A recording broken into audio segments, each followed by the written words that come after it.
함께 교회에서 예배드리는 것 은혜입니다. 왜냐하면 교회를 통해서 하나님을 만나기 때문에 그렇습니다. 우리가 하나님을 알 수 있는 것은 교회가 있기 때문에 하나님 계시구나 는 것을 잊지 않을 수 있다는 것입니다. 하나님께서 지금 하시고자 하는 일은 뭐예요? 하나님께서는 바울을 통해서 복음 전하게 하시고 교회가 세워지게 하더라고요. 그러니까 이 모든 과정을 준비하시는 분은 로마 군인이에요? 아니면 하나님이에요? 하나님이 그렇게 하시더라고요. 할렐루야. 여러분, 이 모든 과정을 주관하시고 인도하시는 것이 하나님이시더라고요. 이 큰 그림 안에 바울이 결박당하고 여기 갔다 저기 갔다 오게 가둬서 로마까지 가는 그 전 과정을 허락하시는 분이 하나님이셨습니다. 그러니까 여러분, 혼란스러워하면 안 돼요. 상황을 보니까 바울의 모습을 보면 여기저기 쫓겨다녔다는 얘기밖에 안 나와요. 거기서 어떻게 교회를 찾습니까? 그런데 이 많은 상황들, 이 복잡한 일들, 인간이 이해하기가 힘든 이 어려운 일들을 통하여서 전체 그림을 보면 하나님이 그를 데려다가 교회를 세우는 일을 하셨더라 이 말입니다. 교회는 하나님께서 택하신 사람들이 있습니다. 세상을 사랑하고 세상을 섬기는 사람이 아니라 하나님의 사람들이 따로 있더라고요.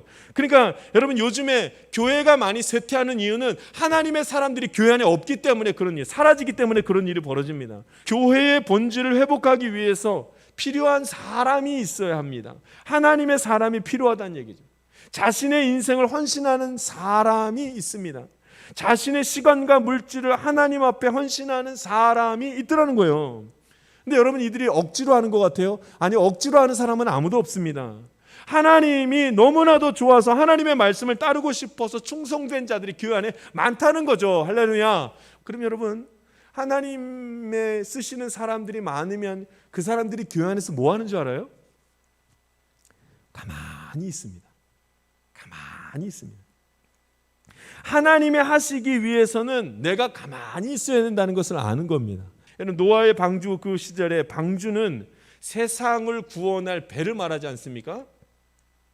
이 배는 특별한 사람들만 타는 배가 아니었습니다.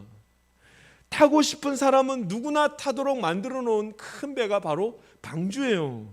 나를 구원해 줄 배, 방주가 그런 배였습니다. 세상이 곧 망할 겁니다. 이걸 들었죠. 들었는데 믿고 싶지 않았던 겁니다.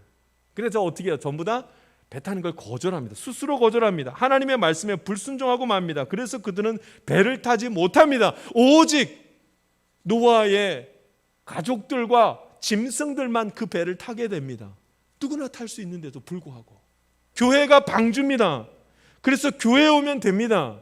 교회는 멸망하는 세상에서 나를 구원할 방주입니다. 그러니까 이곳에 오기만 하면 됩니다. 할렐루야. 여러분, 교회 오기만 하면 됩니다. 하나님을 만나면 됩니다. 예수가 그리스도라는 사실을 믿기만 하면 됩니다. 그런데 이 말을 안 믿는 거예요. 그래서 안 와요. 교회 와서 예배드리면 됩니다 얘기해도 교회 안 나와요. 안 나와요. 사실 어떤 거예요? 믿고 싶지 않은 거죠. 세상이 더 좋으니까. 하나님을 기쁘시게 하는 교회가 되기를 원합니다. 그러려면 다시 시작해야 됩니다. 하나님이 움직이는 교회가 되어야 됩니다. 하나님이 택한 사람들이 섬기는 교회가 되어야 합니다. 그러므로 그 교회에서 하나님께 전심으로 예배드릴 수 있는 교회, 그거 하나님이 원하시는 겁니다.